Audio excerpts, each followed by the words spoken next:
Tengo el gusto de tener hoy en esta mesa al ingeniero Álvaro Echegaray, que siempre está atento y sigue muy de cerca todo el proceso económico, social, político de nuestro país. Gracias, ingeniero, por acompañarnos en este programa. Gracias a usted por la invitación.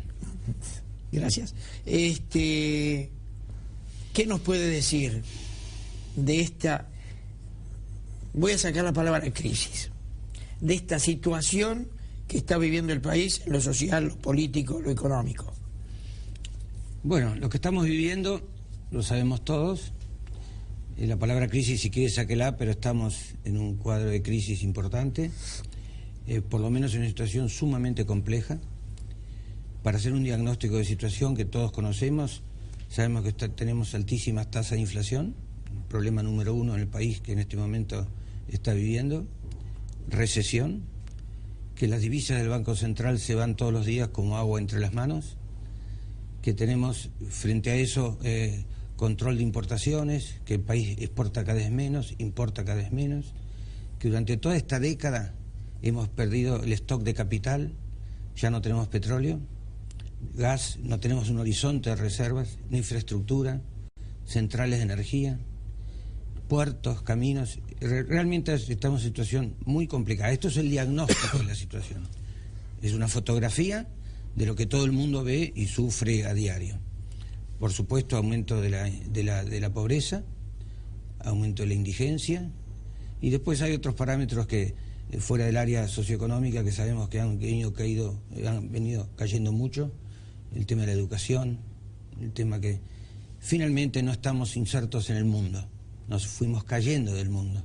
Hoy Argentina no es considerada como un país ni mucho menos de prestigio, no hemos honrado nuestras obligaciones, nos ha traído problemas muy grandes, como ahora justamente el tema de que un fondo de inversión que aspira a cobrar sus deudas, el gobierno se ha empacado en no querer pagar, y con eso estábamos al borde de un desacato importante internacional, y todo esto obviamente trae consecuencias internacionales y locales. Ahora, ¿por qué hemos llegado a esta situación en momentos en que la última década Argentina tuvo enormes posibilidades de pegar un salto de calidad enorme, como lo hicieron otros países, cuando las condiciones económicas internacionales cambiaron bruscamente hacia el aumento de precios de los llamados commodities, el famoso tema de la soja y otros productos, y que Argentina en este periodo, si hubiera invertido lo que teníamos como recursos producto de eso, tendríamos hoy un país, yo no diría el primer mundo, pero seguramente un país que estuviera a la altura, desde ya a la altura de los países latinoamericanos, incluso mayores. Nosotros hemos perdido esta década una enorme oportunidad, pero enorme oportunidad de volver a posicionarnos. Década desperdiciada. Desperdiciada, esa sería la palabra. Enorme oportunidad de volvernos a posicionar entre los países de desarrollo, por lo menos. ¿Qué pasó? Viene un gobierno, el que tenemos todavía actualmente, kirchnerista, que empieza a aplicar políticas que van contra la posibilidad del desarrollo y el crecimiento de un país. Un gobierno que con los recursos que obtuvo, que fueron muchos, producto de las exportaciones que decíamos, en vez de reinvertir en actividades productivas o volcarlas a actividades que le son propias al Estado, como la educación, la salud y todo eso, la derrochó en la política. Todos sabemos cómo fue derrochado ese dinero, y hoy nos encontramos sin recursos y sin posibilidades futuras frente a estas situaciones en que nos encontramos. ¿Qué pasó? Pasó que sus políticas volvieron a ser inadecuadas para que pudiéramos desarrollar el país. ¿Qué quiere decir inadecuadas? Volvió el estatismo, volvió el intervencionismo, volvió el dirigismo, volvió los controles, y vinieron una serie de cosas nuevas como los subsidios para poder financiar internamente una serie de cosas, y sobre todo el consumo, que es lo que se está haciendo todavía. Y una pertinacia tremenda para mantenerse en el error, porque no es que no se le haya señalado hacia dónde íbamos, es decir, al pozo en el cual hemos caído. Totalmente, totalmente. Las políticas que se aplicaron son las políticas de vieja data que enmarcan al país en una serie de controles que definitivamente sabemos que terminan en fracasos. Nosotros hemos podido sobrevivir, llamémosle así, estos 10 años, porque tuvimos la suerte de poder financiar esto. Acuérdense de los gemelos famosos, el superávit gemelos que teníamos en aquel momento y que desaparecieron y que hoy tenemos déficit por todos lados. Y fundamentalmente tenemos déficit de presupuesto. El país, ahora el gobierno se ha embarcado en una política irrazonable de aumentar el gasto público y no saber cómo lo va a financiar, cómo va a pagar sus cuentas. ¿Y qué está haciendo para pagar sus cuentas? Justamente termina en lo que se llama la emisión monetaria espuria. ¿Qué es emisión monetaria espuria? Es emitir moneda, la famosa maquinita, sin respaldo alguno que tenga como contrapartida bienes y servicios en el mercado. Hubo algún ministro de Economía que se destacó por su seriedad, pero en vez de tender hacia mejor ministro, se tendió hacia la baja, es decir, cada vez peor ministro de Economía. Sí. Y hemos llegado a este chico sí. que realmente no da pie con bola. Este chico es que no lo puede dar porque la concepción que tienen del orden económico, de cómo funciona la economía de un país, cómo funciona en el mundo, cómo funciona en los países vecinos, en Chile, ahora en Perú y en todos lados, es totalmente equivocada. Ellos creen que a través del manejo por parte del Estado de todas las variables, que es dirigismo puro, va a crecer el país. Es todo lo contrario, porque no confían en lo que llama el funcionamiento del mercado. Entonces, ¿qué tienen ellos? Una política totalmente inadecuada no solo para este país, sino para cualquier país. Fíjese que es notable que los países que están más hoy a la avanzada del progreso y la civilización son aquellos países que confiaron en las políticas pro mercado, que confiaron básicamente en el mercado. ¿Qué es el mercado? No es un tucuco, es la libertad económica, parte de la libertad del individuo, que tiene que desarrollarse hasta donde el talento, el esfuerzo se dé, y que, sin embargo, estas políticas le coartan esa posibilidad de acción. Ingeniero, países declarados como comunistas, sus dirigentes pragmáticos dejaron el comunismo de lado, permitieron la libertad de trabajo, libertad de comerciar, y hoy han crecido. China es una barbaridad. Rusia, hoy en Rusia sobra el dinero. ¿Y gracias a qué? ¿A una política intervencionista? No, se orientaron, fíjese, China, comunista en todos los órdenes hace escasos 25 años, se orientó en términos económicos a políticas de mercado. Hoy a China van las inversiones. Ahora China crece porque hay libertad de mercado. Todavía libertad política no hay, pero existe una cantidad de factores que influyen en que los chinos tengan el incentivo para producir, trabajar y generar riqueza. Eso se llama las políticas de mercado. La política que Chile hace muchos años está aplicando, y hoy Chile, vecino nuestro, es uno de los países que ya está bordeando el primer mundo.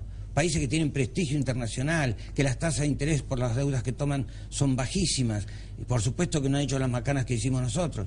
Entonces, ¿qué quiero decir con esto? Quiero decir que llegamos a un punto donde las políticas se aplicaban hace 10 años. Al principio no nos dimos cuenta que las cosas podían sostenerse.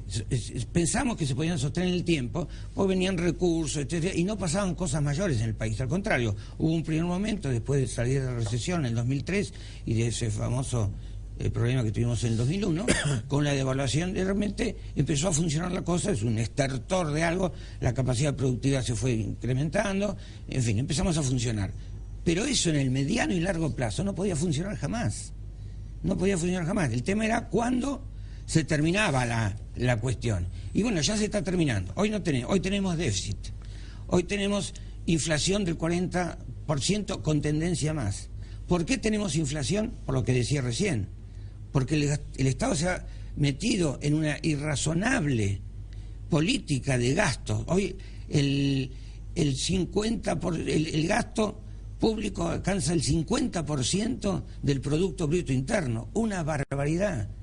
Y uno podría decir, bueno, pero se está financiando con recursos genuinos eso. No alcanzan los impuestos. No podemos contraer deuda porque ya sabemos la situación, nadie nos presta.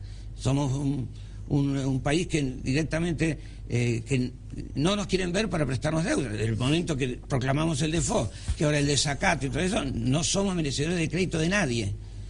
Y bueno, llegamos a esta situación que es complicadísima. Al no poder cobrar impuestos, al no poder contraer deudas, la forma de financiar que tienen, los economistas hablan de la monetización del déficit, un eufemismo para decir que estoy falsificando moneda para pagar cuentas. Mire qué fácil sería para nosotros si no llegan las cuentas, no podemos pagar las cuentas al fin de mes, tenemos una maquinita atrás y falsificamos. Para moneda. que lo entiendan nuestros televidentes, como debe funcionar correctamente es, entra un dólar y se emite dinero por ese dólar.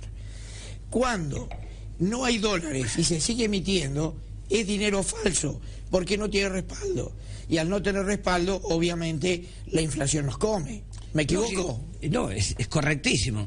Si usted emite moneda como si emitiera, digamos, dinero del estanciero, porque tiene el mismo valor, inunda la plaza con eso, efectivamente los precios van a subir, porque existe en el poder público esa moneda que es falsa, que es falsa y que demanda bienes. Entonces, ahí se produce el efecto inflacionario, que es la suba generalizada de todos los precios. Entonces, ¿eso en qué termina? Que la gente empieza a percibir que la capacidad adquisitiva del dinero que cobra a fin de mes por salarios, pensiones, etcétera, cada vez le cuesta menos, vale menos y le cuesta más comprar los mismos artículos que tenía que comprar el mes pasado. Yo estuve hablando esta semana y la semana pasada con el exterior, gente que sigue de cerca todo el proceso nuestro, y me decían que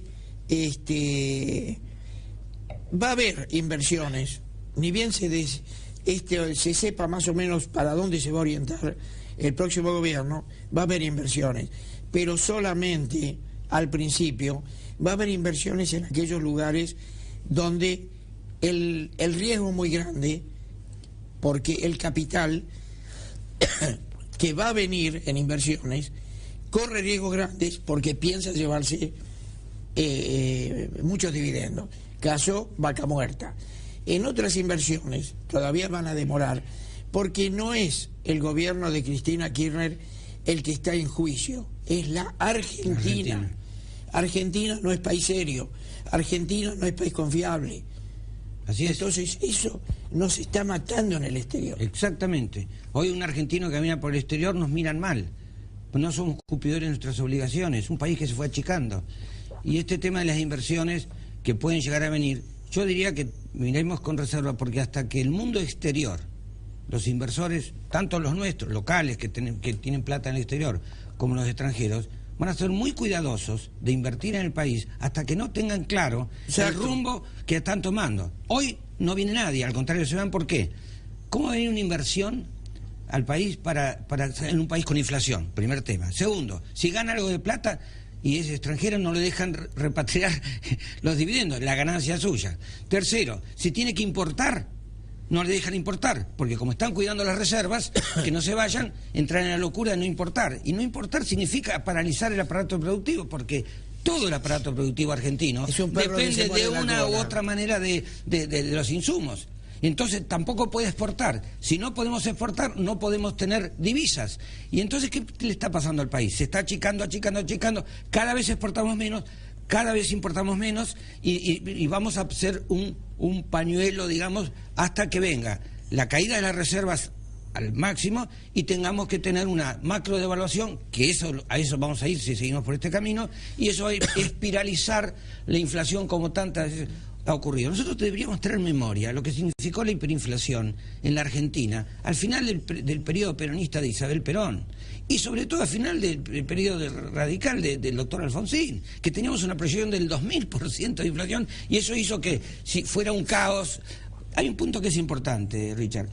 La inflación no es un dato estadístico, la inflación es un cáncer que inunda sobre toda la sociedad y que pasado cierto momento cambia las conductas de las personas. No vale trabajar, vale cambiar las conductas hacia otro lado, vale robar, vale toda una cantidad de cosas, porque la gente, en Alemania ocurrió en la década del 20, todos sabemos qué significa eso. Entonces, el problema fundamental que tenemos en este momento, digamos, después, dentro de la crisis, es enfocar la cuestión inflacionaria, si no, la cuestión inflacionaria va a tapar como un tsunami a todo el país. Ingeniero, vamos a un corte y seguimos. ¿Cómo no? Bien, ingeniero, el diagnóstico lo tenemos. Y yo creo que el diagnóstico lo conoce todo el mundo. Kirchneristas y no kirchneristas. Una cosa es querer darse cuenta y otra no querer darse cuenta. ¿Cuáles son las soluciones? Si es que esto tiene solución. Sí, cómo no, sí, tiene solución. El país puede, aplicando buenas políticas, es un país que está en condiciones rápidamente de volver a posicionarse. Tenemos recursos propios en la gente, recursos naturales, como para buenas políticas hacer salir al país. Quienes están fuera de la realidad, disculpen, el diagnóstico no lo conocen los kirchneristas. Los kirchneristas viven en una irrealidad total. La prueba está que dicen la década ganada y sacan parámetros que no tienen nada que ver con la realidad. Bueno, la solución, si entendemos que hemos llegado a este momento crítico y a las causas, como yo le dije, de una concepción estatista, dirigista, de controles, etcétera, ¿qué es lo que tenemos que hacer? Girar en 180 grados esa concepción y confiar de una vez por todas, estoy hablando en el campo económico, de la libertad económica, de lo que los países le llaman la economía de mercado, de los sistemas económicos que le permitió a Alemania, después de la guerra, de estar destruido moral y materialmente, pasar a ser una potencia mundial económica en muy poco tiempo. Eso no fue por el buen manejo de un ministro más o menos, eso fue por el cambio del orden del sistema económico imperante. Y nosotros le llamamos el orden social de la libertad, porque fundamentalmente lo que se privilegia es la libertad de las personas en producir, en vender lo que el mercado y los consumidores quieran al precio que el mercado resulte, no al precio que el señor ministro de Economía o los burócratas determinen. En importar, en exportar. Hoy tenemos todo prohibido eso. Entonces, ¿qué tenemos que hacer? Ir hacia... Usted mencionaba Alemania. Sí. Nosotros, lamentablemente, nos aburrimos de las cosas buenas y las pateamos y las tiramos abajo. Nosotros tuvimos 11 años donde hubo estabilidad económica, donde la inflación era un dígito, pero un dígito bajísimo. Nadie le interesaba el dólar. Si usted quería pagar con dólar, decía, no, dólar no recibimos. Eso fue parte de una década. Se continuó, se procuró eso, se pateó y se tiró todo abajo. Se tiró todo abajo, todo, totalmente. Ahí el Estado empieza a irrumpir en las actividades económicas, a fijar controles por todos lados, a dirigir el proceso económico, no lo dirige ya el mercado, aquel que quiere invertir en el país libremente, el que quiere producir, cambia el eje de la dirección del proceso económico y las consecuencias son estas. Ahora, ¿cuáles son las soluciones? Obviamente, en primer término, cambiar el concepto del sistema socioeconómico en que vamos a desarrollarnos en el futuro. Pasar de una economía estatista, dirigista, inflacionaria, intervencionista, a una economía libre. Economía libre no significa que la ley de la selva, economía libre significa lo que todos los países del mundo que confían en el mercado, en la gente, en los productores, en los inversores, funciona en equilibrio y funciona con generación de riqueza y con bienestar para todos. Mire lo que pasa con Nueva Zelanda, Australia, Estados Unidos, Europa, ahora los países. Eso hay que entenderlo. Se cambia entonces el modelo. ¿Se habla de modelo? Sí, señor, este modelo es un fracaso total como fue fracaso hace 4.000 años. ¿A qué modelo tenemos que ir? Al modelo de libertad económica. Estoy hablando siempre del campo socioeconómico, ¿no? Se dice que lo que pasa es que hay mala praxis en las gestiones de los ministros de Economía. No, desde ya que hubo mala praxis, pero mala praxis dentro de una concepción dirigista, izquierdista, si quiere llamarla así, que trae como consecuencia de esto.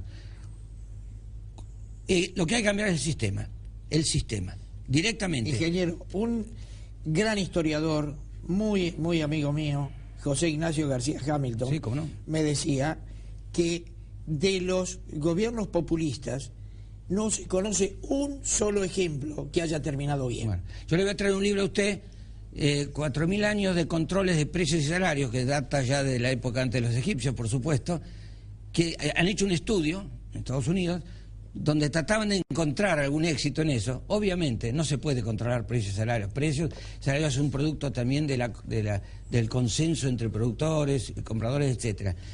nunca han tenido éxito la intervención del Estado. Y fíjese que los países más pobres del mundo son aquellos donde el Estado tiene las riendas de todo. Entonces, por favor, entendamos cómo funciona el mundo. Cuba y Venezuela, por ejemplo. Claro, bueno, ahí está. Y fíjese que nosotros somos muy parecidos a Venezuela ahora.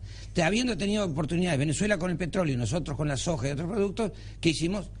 Regimentamos más al país para la política, la corrupción, etcétera. Entonces, lo que hay que primero es cambiar el orden, el sistema socioeconómico.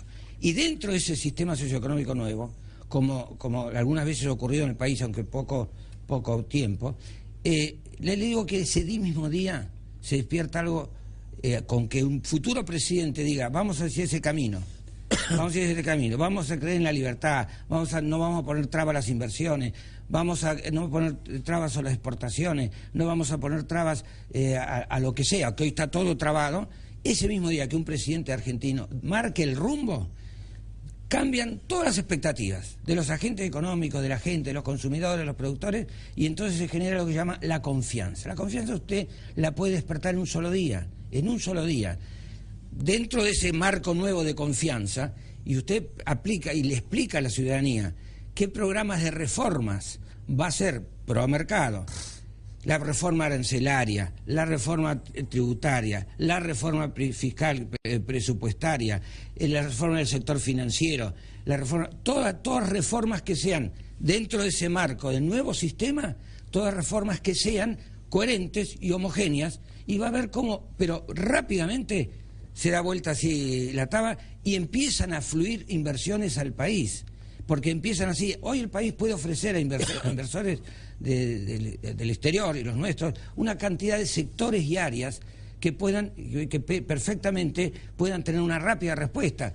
El agro, la agroindustria, la energía. Sí, pero no viene nadie, ingeniero. Hoy no, pero no viene nadie porque tenemos un gobierno que está haciendo todo lo contrario que tiene que hacer. Entonces no se trata de que el próximo presidente o el próximo ministro de Economía tenga buena praxis, buena gestión. No es con gestión que se arregla esto, es con cambio de concepción a un sistema de políticas de Estado, que no venga un presidente después y diga, nada de esto sirve. Exactamente. Y eso tiene que ser algo que perdure a los presidentes. Exactamente. Y política de Estado vertebral. Política de Estado, ¿sabe qué la ventaja que tenemos nosotros?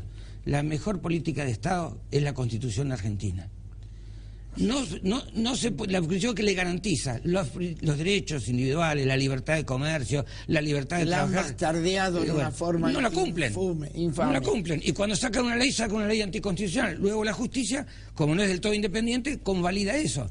Entonces, eso es lo que hay que hacer. Tenemos la Constitución argentina y todas las leyes que propendan hacia la libertad, tenemos el sostén de nuestra Constitución. Ingeniero, el partido que promovía este tipo de modelo de país, porque es más allá del modelo de gobierno. Totalmente. El modelo de país era la UCD.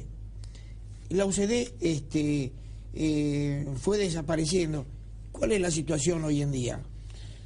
Efectivamente, fue la UCD. La UCD nace en 1982 como una respuesta a la necesidad que el país tenía de tener un partido político que, basado en la Constitución, en los derechos individuales y todo esto, y en la libertad en todos los órdenes, pudiera poner en funcionamiento el país. Y la UCD fue confiada, confiaron mucho la gente en la UCD.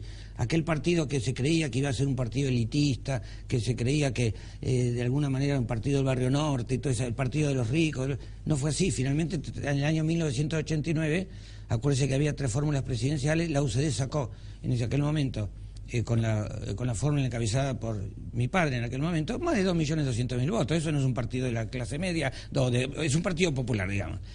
La gente confió en eso. Y la UCD en ese momento tuvo una influencia muy grande también en la dirigencia argentina, porque la gente empezó a creer en aquello de la libertad, y desde ya el presidente Menem, el cambio que hace en ese sentido, lo hace hacia la confianza que le da la libertad de los mercados, la libertad personal y todas esas cosas. Lo que recuerdo de esa década, que había meses que no había inflación. Lógico. El 0,1 de inflación no existía. Exacto. como los primeros de la década del siglo XX, que pasaban 30 o 40 años y la revista que me contaban mis padres, el Tivich, una de esas, tenían siempre un valor de 50 centavos y duró durante... Bueno, entonces, ¿qué pasa? Después viene este tema del proceso que inicia este gobierno. No voy a computar la parte de la Rúa porque fue muy corto periodo. Viene la famosa crisis financiera, el corralón, pero viene este gobierno. Y el gobierno cambia totalmente, cambia hacia el lado contrario de lo que estamos pudiendo haberlo sostenido y habiendo profundizado algunas cosas que tendría que haber profundizado y que el doctor Menem, bueno, pero pudiendo no, porque vino el doctor Kirchner, que lo que menos tenía es esa idea, digamos.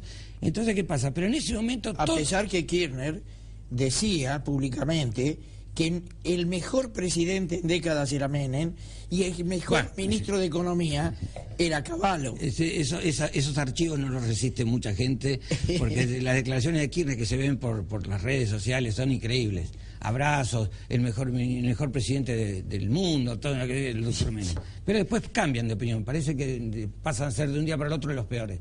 Bueno, en ese momento todo el sistema de partidos políticos, fue cayendo. Hoy en el país casi diría que no hay partidos políticos. Y eso también le tocó a la UCD. ¿Qué hay? Hay espacios políticos. El Frente Renovador del señor Massa recién se está armando como partido político. Hay un espacio que el señor Massa está ocupando en el espectro político argentino. El radicalismo como partido... Perdón, Massa se hizo en la UCD, ¿no? Massa fue... En la década aquella del 80, era un joven en aquel momento, por supuesto, era presidente del partido de San Martín, de la juventud de la UCD. Es un muchacho en aquel momento que iba por las calles de San Martín y por todos lados, viva el liberalismo, viva la UCD, y hasta viva el Sogaray, gritaba en aquel momento. ¿Y Vudú también? No, Vudú no. Vudú es distinto, es una leyenda negra que nos cae sobre las espaldas. Vudú sí perteneció al movimiento universitario UPAU, que era el movimiento de aquel momento liberal, conservador, que ganaba las elecciones. Y mucha gente de UPAU, muchos jóvenes de aquel momento, sí hicieron actividad política en la UCD. El Vudú nunca estuvo en el partido de nada, pero tenía un pensamiento en aquel momento de UPAU. Por ahora nos enchufan a Vudú, y además como si tuvieran la culpa de que un señor se porte mal. No tenemos que cargar con ese tema. Pero bueno, no, Vudú no. Y otro que era afiliado al partido, sí, Macri. Macri fue uno de los primeros afiliados a la UCD, ahora creo que no está más. Pero de todas maneras... bueno, entonces, cuando cae todo el sistema de partidos políticos, la UCD le cabe el mismo problema, va desapareciendo también, porque hay toda una propaganda contra el neoliberalismo, viene la otra onda. Vinimos en la década del 80 con la fuerza de esta que le digo del liberalismo, la libertad, y ahora vino la otra, el neopopulismo, el populismo de vuelta, la demagogia de vuelta. Y bueno, un partido como el UCD que representaba la idea contraria, lógicamente se va también contrayendo. ¿Por qué? Ahora volvemos al punto que usted me preguntaba. Ahora un grupo de personas, ex UCD, liberales, independientes, profesionales, empresarios, hemos tomado la decisión de rehabilitar políticamente al partido, a la Unión del Centro Democrático. ¿Para qué? Para que la idea nuestra, fundamental, esta que es la idea de la Constitución, los principios, los derechos, las garantías y la libertad, vuelva a estar en el debate de ideas. Y como consecuencia de esto, propuestas nuestras que lleven a la consideración de la ciudadanía, de la dirigencia y quien quiera escucharlo, cómo salir de este problema. Porque no vemos en los partidos políticos, vemos gente que dice, bueno, yo voy a manejar mejor, yo voy a tener mejor gestión, pero no por ejemplo, nadie dice cómo van a combatir la inflación. Está desdibujada la oposición absolutamente. Entonces, si no aparece algo que diga, señores, pero acá hay un tema más de fondo, que tengo mejor gestión, o que tengo más linda cara, o que voy a tener un ministro de Economía. Acá hay un tema de fondo en serio, que tenemos que cambiar, y todas estas reformas que le estoy diciendo son las que la oposición, nosotros vamos a formar parte de la gente que va a aportar estas ideas, son todas estas reformas las que quien quiera venir o quien venga tiene que llevar adelante. Si no lleva adelante esto, entonces todavía vamos a seguir cayendo escalones más grandes. Y más en el momento que toma el nuevo gobierno el control del gobierno, el nuevo gobierno de la futura administración, que es un momento tremendamente complicado para el país. Los precios de los commodities ya están cayendo.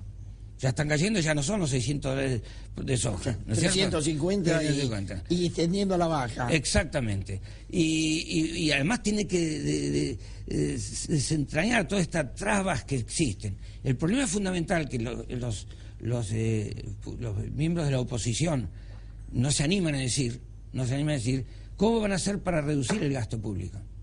Porque el gasto público hoy está muy trabado en muchísimas cosas. Han tomado millones de personas este año, gente que no se va a poder echar de la noche a la mañana, ni mucho menos.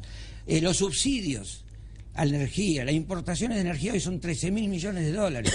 Los subsidios cruzados que hay por todos lados, subsidio al transporte, subsidio a los productores... Esos $13.000 millones son lo que están impidiendo que se pueda importar, sí, cumpliendo con los compromisos de pago, sí, y a la vez poder exportar después el producto con valor agregado. Exacto. Ahí están los $13.000 millones. Bueno, pero nosotros hace 4 años teníamos superávit energético, superávit.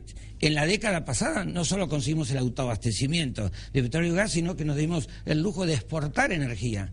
Exportarle, por ejemplo, a Chile, habíamos tendido o sea, es un país que teníamos autoabastecimiento y podíamos hasta llegar a exportar energía, y lo tuvimos hasta hace 4 o 5 años, y de repente pasamos a tener débil, porque hizo eclosión la política anterior. Cuando a un productor de gas se le pagaba $2 el millón de BTU, evidentemente esa gente no explotaba, y un día se terminaron los 80 reservas. Mientras ahora tenemos que importar de gas licuado, no gas natural, que después se gasifica, desde lugares extraños, Venezuela, otros lados, a $17 o $18 el millón de BTU. Y eso es déficit y eso es subsidio. Lamentablemente se nos consumió el tiempo y daba para otro programa completo. Muchas gracias por habernos acompañado y muy interesante el escucharlo.